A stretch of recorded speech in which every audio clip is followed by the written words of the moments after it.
Assalamualaikum warahmatullahi wabarakatuh. Perkenalkan, nama saya Anuria, NIM I2019-2207. Saya di sini akan mempresentasikan makalah kelompok 3 tentang teori pertumbuhan dan pembangunan ekonomi. Pengertian pertumbuhan. Pertumbuhan dapat diartikan sebagai proses kenaikan output per kapita yang dititik beratkan dalam 3 aspek, yaitu kenaikan output, proses, dan dalam jangka panjang. Suatu perekonomian dapat dikatakan tumbuh apabila kenaikan output per kapita berada dalam jangka waktu yang cukup lama.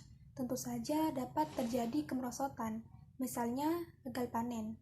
Namun, apabila dalam waktu yang cukup lama itu output per kapita menunjukkan kenaikan, maka dapat dikatakan telah terjadi pertumbuhan ekonomi. Pengertian pembangunan. Pembangunan merupakan proses transformasi yang ditandai dengan perubahan struktural perekonomian masyarakat. Hal yang penting dalam proses pembangunan adalah semakin luasnya kesempatan kerja yang bersifat produktif. Kegiatan ekonomi yang produktif dapat memberi dampak positif, yaitu menambah pendapatan masyarakat. Teori ekonomi linier. A. Teori pertumbuhan Adam Smith. Menurut Adam Smith, pertumbuhan ekonomi dibagi menjadi 5 tahap, yaitu tahap perburuan, beternak, bercocok tanam, perdagangan, dan perindustrian. Menurut teori ini, masyarakat akan bergerak dari masyarakat tradisional ke modern kapitalis. Dalam prosesnya, pertumbuhan ekonomi akan semakin tercapai dengan adanya sistem pembagian kerja antar pelaku ekonomi. B. Teori pembangunan Karl Marx. Proses perkembangan masyarakat yang dikemukakan oleh Karl Marx dalam karyanya terdapat 3 tahap, yaitu feodalisme yang masih tradisional, kemudian berubah menjadi kapitalisme, dan pada akhirnya dikenal sebagai sosialisme.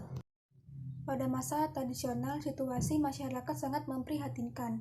Pada tahap ini, kalangan bangsawan sebagai pemilik tanah memiliki posisi yang sangat menguntungkan dibanding dengan pelaku ekonomi yang lain. Sama halnya dengan tahap feodalisme. Tahap kapitalisme ada pihak yang memiliki posisi tawar yang menguntungkan, yaitu pengusaha dibandingkan pelaku ekonomi yang lain, terutama buruh. C. Teori tahap-tahap pertumbuhan ekonomi.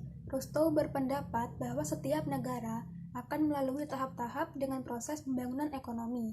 Yang pertama, masyarakat tradisional, menggambarkan masyarakat yang masih melakukan produksinya dengan cara tradisional, baik dalam penggunaan alatnya maupun proses pembuatannya.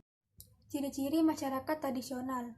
Masyarakat masih mengandalkan pertanian sebagai sumber penghasilan. Hasil produksi yang dihasilkan masih sangat rendah. Cara pandang masyarakat dalam menilai seseorang masih sangat dipengaruhi oleh hubungan darah dan status sosial. Kalangan bangsawan yang menguasai kepemilikan tanah di daerah-daerah sangat mempengaruhi setiap aturan yang dikeluarkan pemerintah pusat. Kedua, prasyarat lepas landas. Fase ini sangat menentukan perkembangan ekonomi hingga ke fase berikutnya. Karena pada fase ini masyarakat harus menyiapkan diri sendiri atau dibantu pihak luar untuk mencapai suatu titik yang nantinya menjadi penopang untuk bergerak terus secara berkesinambungan. Tahap prasyarat lepas landas adalah peralihan menuju tahap lepas landas. Untuk itu, sektor pertanian dalam tahap ini sangat diperlukan untuk menjamin tersedianya bahan pangan bagi pertumbuhan penduduk. Industrialisasi harus ditunjang oleh sektor pertanian yang mapan dan ekspansi wilayah penjualan barang-barang industri. Ketiga, tahap lepas landas.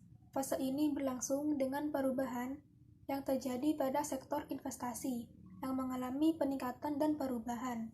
Dengan bertambahnya investasi akan mendorong perluasan sektor usaha dan industri yang akan menambah pendapatan nasional. Dengan bertambahnya penerimaan negara yang melebihi laju pertumbuhan penduduk akan meningkatkan pendapatan masyarakat per kapita. Keempat, gerak menuju kematangan. Pada tahap ini, perekonomian tumbuh dengan teratur dan pemakaian teknologi yang modern sudah semakin meluas dalam sektor perekonomian. Pada fase ini, perekonomian terus bergerak meskipun laju pertumbuhan berubah-ubah. Kelima, tahap konsumsi masa tinggi. Kehidupan masyarakat pada fase ini mengalami perubahan karena disebabkan naiknya pendapatan per kapita, sehingga masyarakat tidak hanya membeli kebutuhan pokok dan perumahan, namun lebih dari itu semua. Mungkin itu saja yang dapat saya sampaikan.